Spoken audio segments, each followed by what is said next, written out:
ورحمة الله وبركاته. أعزائي، اليوم حساوي لكم تبولة على أصولها، تبولة الشامية. حورجيكم المقادير. عنا 4 حزم بقدونس مفرومة ومغسولة. طبعا ما لنا فارمينها احنا على المكنة او فارمينها على ايدنا حتى تتمكن ورقة بورقتها.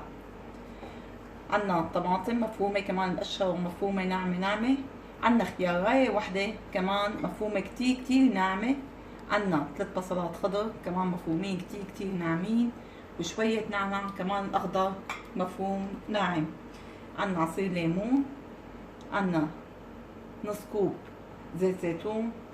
عنا بمقدار كاسة صغيرة برغل. احنا كمية بالوصفة هي ما بنحتاج كتير البرغل إلا شوي.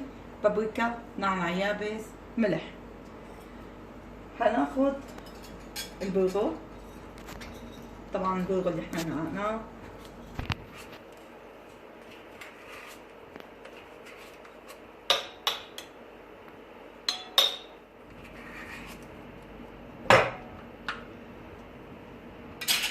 هنحط عليه رشة ملح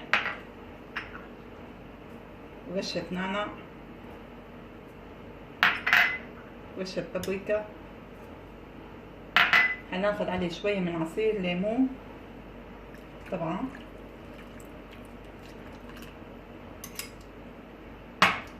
شوية زيت زيتون.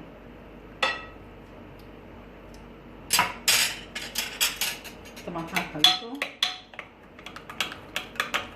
هنخليهم بالشكل هذا. بعدين هناخد البقدونس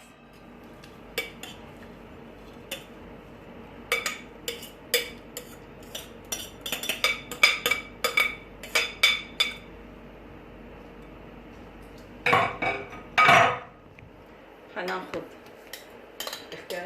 الخيار، هناخد البصل الأخضر، النعناع المفروم. طبعا كله فاهمينه ناعم. طماطم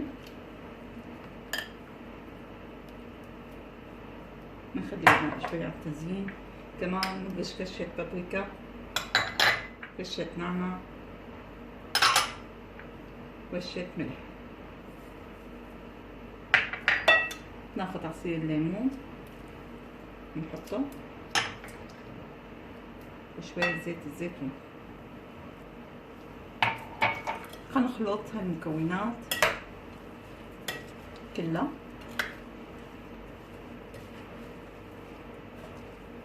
طبعا نخلطها شوي حتى الدنيا كلها.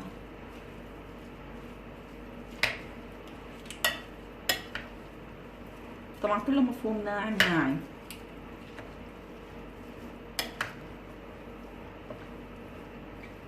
هنزيد شوية طماطم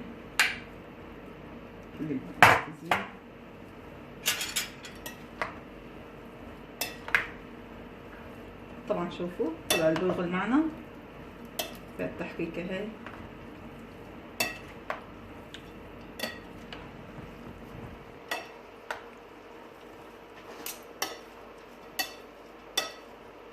بعد ما خلطنا هالمكونات هاي كلها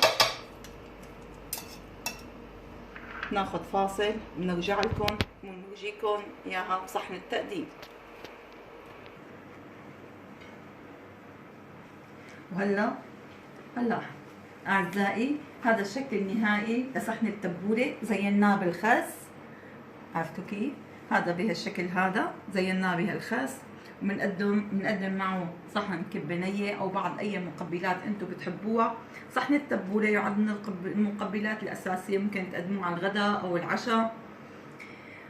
واذا بتمنى انكم تجربوه لانه اكله طيبه كتير. واذا عجبتكم لا تنسونا من الاعجابات والاشتراك بالقناه. صحتين وهنا سلفا. الى اللقاء في فيديوهات قادمه ان شاء الله، طبخات قادمه.